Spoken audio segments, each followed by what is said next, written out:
Hello, everyone. Welcome once again to the television show called Adventures Travel Club. Betty, where do we find ourselves today? We're back in that beautiful, beautiful city hall in Stockholm. In Stockholm, right. And, of course, we're familiar with this because of the Nobel Prizes, which we learned about a little bit on the last adventure that we had here. And anyway, we're going to wander around here at the City Hall, and our guide's going to give us a little bit of information. We're now coming into the room where the City Council then meet up. And originally they were 100 members. And then you can, of course, imagine what shouldn't happen happened immediately. 50 for the socialistic and 50 for the conservative side, so that did not work out very nicely. So one put an extra chair in here so that one bloc would always have the majority. And that has worked very nicely up to modern political times when we, I guess you have the same thing, have parties in that will not be faithful to one bloc for a whole election period. They vote after issue coming up for the moment. Let us go up a bit more. For some reason, this reminded me more of a place where a king or a monarch would be. I guess it's because of the overhang that you see right here, more than just where the mayor would sit, you know. The mayor's not quite important enough to have all those trappings. You don't think so, huh? No. Well, maybe the Swedes think so, because that's what they've got. And this ceiling, this ceiling is absolutely marvelous. This, I thought, was one of the highlights of this particular room. But, you know, every room that we went into was a little bit different. And so that was really a lot of fun about this particular tour. So we'll learn a little bit more from our guide. There is the possibility of striking out 5 names out of the nearly 30 that are on the list. And then they are paid through the city hall and appointed to sit in boards or so they get through the party. So they divide it as good as possible. So it's not, we therefore not also we have lobbying, of course, but not to the extent as you would have in countries such as yours, I would gather, where you, through lobbying, also in a way can pay your politicians. If they would get angry and wanting to chop their heads off in here, then we can have extra election. But on the day, the full year after this one, there is the election for the whole house. So up to now we haven't had that because it would cost too much and it would not look good in the eyes of the voters. Again, we're looking at this ceiling in this one of the main chambers here of the City Hall. And, you know, during her explanation, she was telling us about during the days of the Vikings, actually in that Scandinavian area, the weather was a lot warmer. And it wasn't until that era sort of came to a completion, she said, that cold weather actually started in this area. But, you know, one of the things I thought was kind of interesting, Betty, is one of the side rooms that was off of there, she said that, you know, some of the people that are representatives there in the City Hall, they bring their children in, so they have a room for the kids, and they also have a diaper changing room. Now, I thought that was kind of interesting. Well, you know, we're doing more of that here in the United States also, Marv, for business women. They can bring their children. The companies provide that space for their babysitter to watch the children. I think it's real important to have a diaper changing room. Yes, I think if you're and working in the office. Done in another room. That's right, for sure. Well, speaking about another room, we're just on the outside of the marriage chamber. There's a beautiful room that we're going to go into, and has tapestries all the way around it. But before we get that in there, we're in sort of we are inside, although there's a staircase here. But as you can see, the architecture here is a little bit different. And this was very interesting to me because I wasn't quite sure whether this was a clock or what, but it looks like those figures do go around probably on the hour. You know what it looks to me, and I know it's not. It looks like the Nativity with the... Who have kind of mixed marriages, sounds odd, but that means that you can have 2 gentlemen, 2 ladies, and there's a third couple, a gentleman and a lady, wanting to get wed in the room behind me. And the wedding ceremonies are rather hasty here. We have a short ceremony of 30 seconds, and then we have a long one of 3 minutes, so it's maximized to 5 minutes a couple.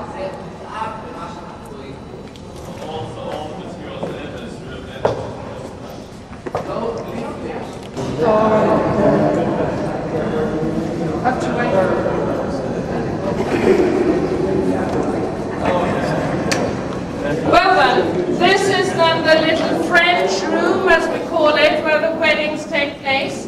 And why we call it that is due to the woven tapestries ordered originally for the royal palace, made in Beauvais by the best man who ever worked there. His name was François Boucher. And the whole room is a tribute to the tapestries. If you look at this part, you will re-find it quickly in the middle of the chandelier.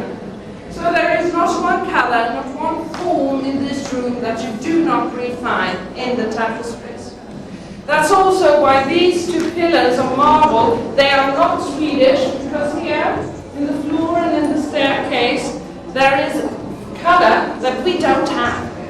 So these are Italian Carrara marble, and the doors were given to us by the state of France, and they also come from a palace just outside Beauvais, where the tapestries have been done.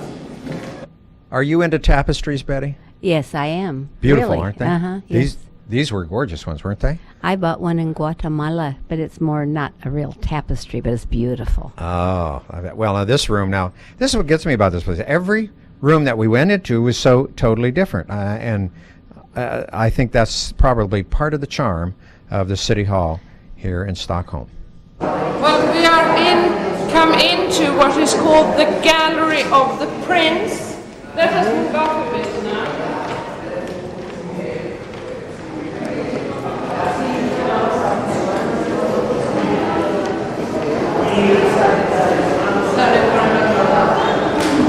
Well, the Gallery of the Prince then has its name after the frescoes painted by Prince Eugene, member of our royal family, the Bernadottes. The pillars is typical for the architect. Wherever he found pillars, he placed them in. It is a bit of a pity, since we cannot use the whole room for anything seated, because Swedish Book of Rules says in a room where you have something seated, you will have free sight in each direction, and we don't. What we use it for, luncheons, where you only sit then in the part where you have the parquet, buffets and cocktails. And one of the reasons is the outstanding view you have through the windows here. It's very nice to go back and forth, and people get something to chat about just by looking out through the windows here. The workaround windows made by our sculptor Acke, who only used his hand and an ordinary table knife to get the reliefs out here. Now I'll open the window here, then we'll close it afterwards. You're always afraid that they might break the windows, you see. But do have a look out. Standing here looking out over the city, that's not bad. What buildings are these? That's the old Munich brewery. Oh.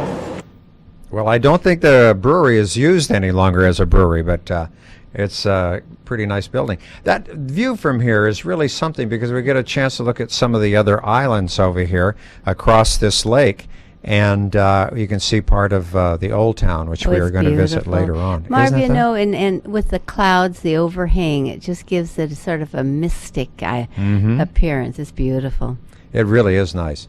And the setting, which I like, is just so beautiful because, of course, it's right there on the water.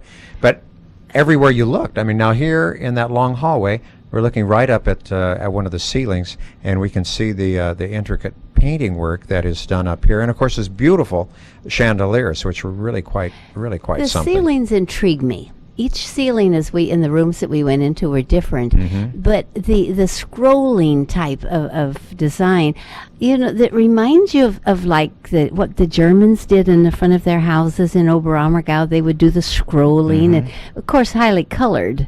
Yeah, that's true. Now, speaking about highly colored, now we walked into this gold room, and of course, this is 24 karat gold that is in here. I believe it's 24 karat gold. It's really quite beautiful. Imagine using it every day. Yeah.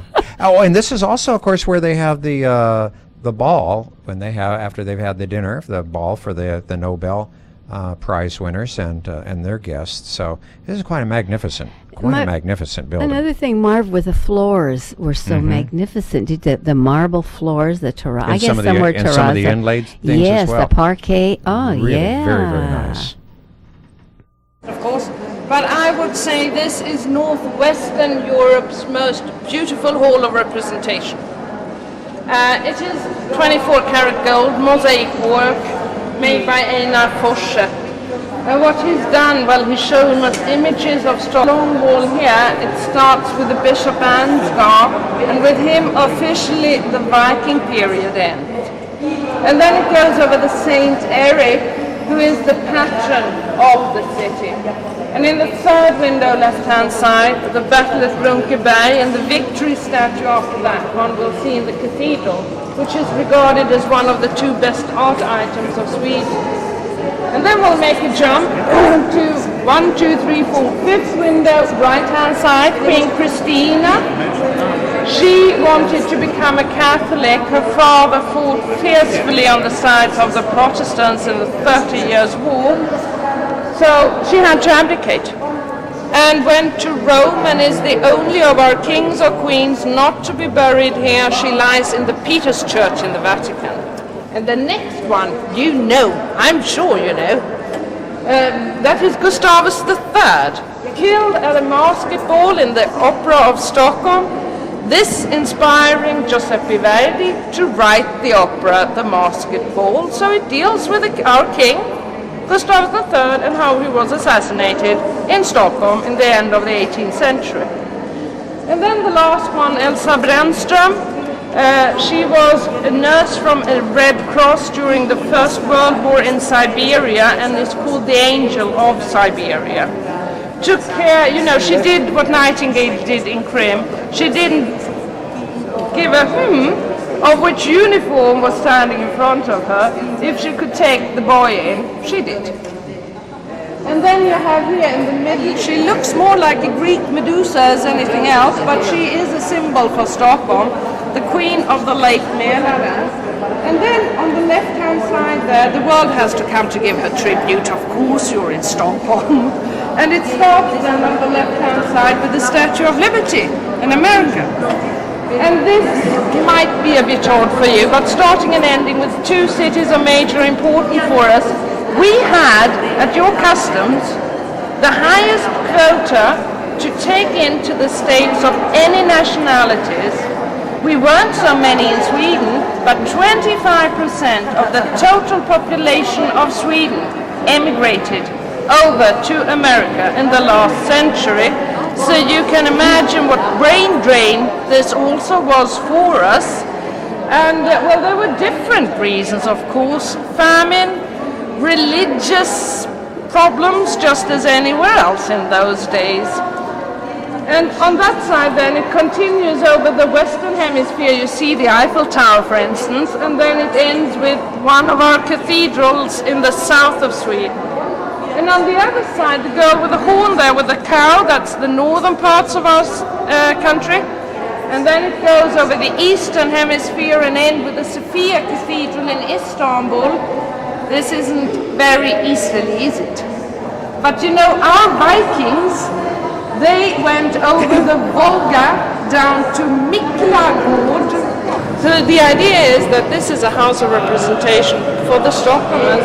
And I've lived here in all of my life, and I've been here on 3 occasions, not just as a guide, but you know, as Elizabeth. And I don't know anybody who hasn't been here once or twice in their life. And I think this is necessary also for a room as elegant as this. It needs ordinary people not to become, well, a stiff room where you feel insecure of how to behave. And before we leave and go outside, we have to, of course, take a little shot of the king right here, and then another shot, as we can see, with the people I don't like that in attendance right phraseology. there. What's that? I don't like what you just said. What was it? What did I just say? You said you were going to take a shot at the king while you were there. A photo shot. I'm sorry. I would like you to clean up your act a little bit, please. And we'll take a picture. Please watch what you say. You want to take a picture of the king? Okay. That's much nicer.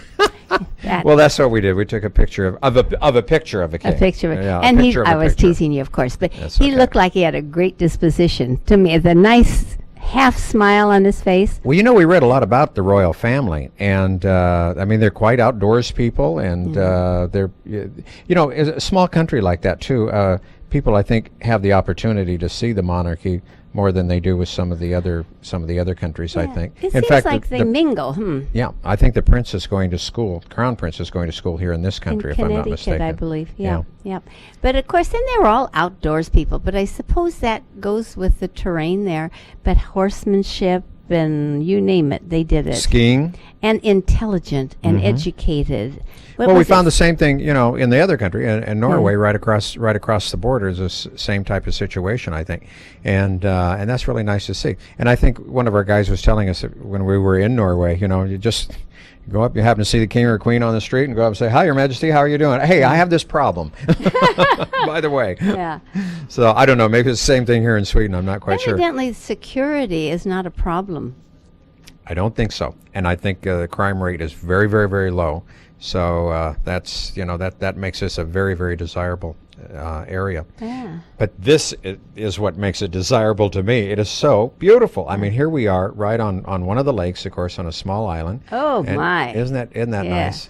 And Picture this is perfect. really something. Yeah. Postcard perfect. It is postcard perfect. That's very, very true. Here's some of our group. That's because you do such a good job. No. Yeah. You can only take pictures of what is there. I mean, you know. I know, but it's the way you take what is there and make the most of it Well, I that think you comes could- across so well. Thank you very much. Just take the compliment. Thank you for the compliment. You're quite welcome. Betty, I think that, you know, you could take a camera there and do just as good. Me? Sure. Forget that. Sure.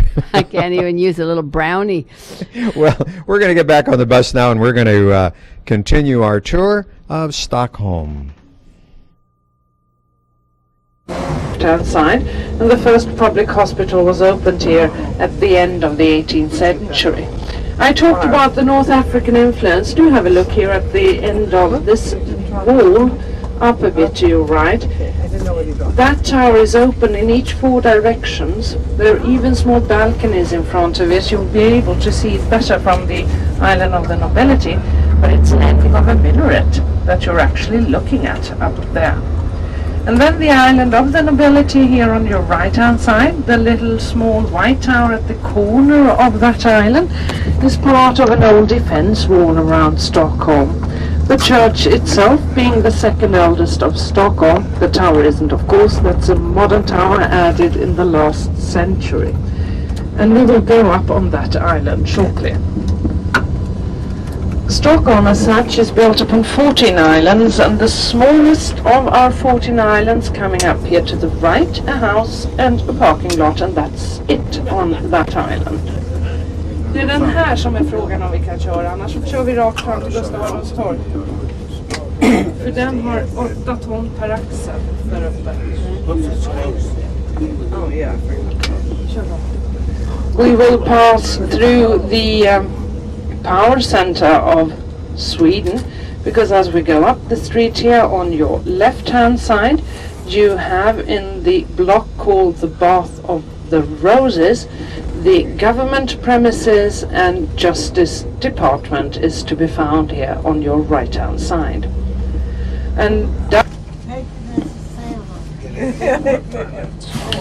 And now if you look to your left and right, you'll see the main shopping street leading to the commercial center from the old town.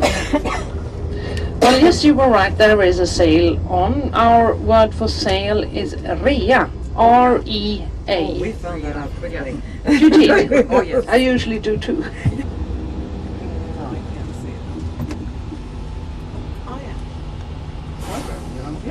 We are moving up on the square of Gustav II Adolphus, and then here to the left is the Ministry of Foreign Affairs, and to the right the Royal Opera House. And in the middle then the statue of Gustav II Adolphe, who fought in the 30 Years' War in Europe, and the statue is made by a French sculptor, L'Archevêque, and at his feet sits his daughter, the Queen Christina to be.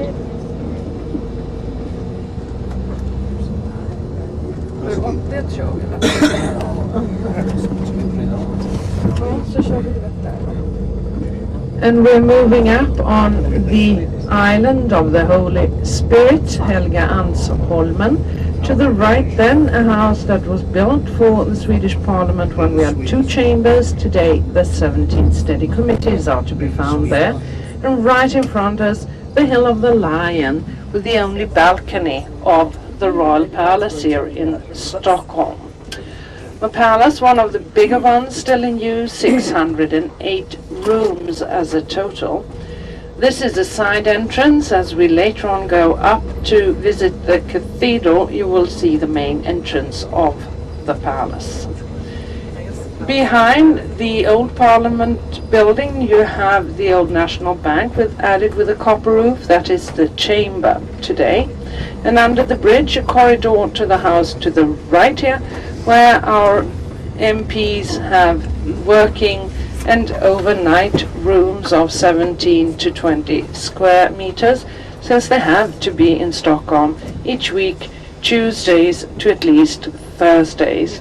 And there's no parliament without administration, is there? And the administration buildings is here then on your right hand side. And next to it, coming up, is the House of the Nobility, where you find the coat of arms of the more than 1,000 families we once had. Today there are 300 noble families left, and as a difference to other monarchies, our king can no longer give somebody the noble dignity. We're moving up on the island of the nobility. The church here on your left-hand side has been the Royal Burial Church. In there, all of our kings from Gustav II Adolf, who died 1632 in the Lützen in Germany, up to Gustav V, who died 1950, have been buried there. Nowadays, our late king, Gustav VI, also the parents of our king of today, have been buried in a park outside of Stockholm at Haga, which is the new burial place of the royal family. Has once been the ship of Barbara Hutton, given to her by her father on her 18th birthday. I'd say she was a rather spoiled lady, because after 1 year she was tired of it, and then sold the ship to the English for £1 sterling. I mean, even if you compare to today's prices, that's a ridiculous price to sell a yacht for.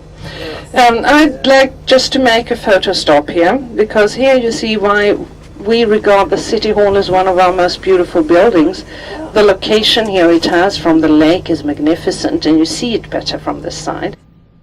Boy, somebody could sell me a yacht for £1. I'd even pay $100. Yeah, but think of what it would cost to run it. You know, I mean, you might be able to buy it, but then forget it. You just have to sit there at the dock. That City Hall does look beautiful from there, doesn't it? It Yes. just looks like it's floating right there. I And to love- think all those beautiful rooms that we had just visited are right there in that building. I Just love the beautiful. tower. I love the architecture.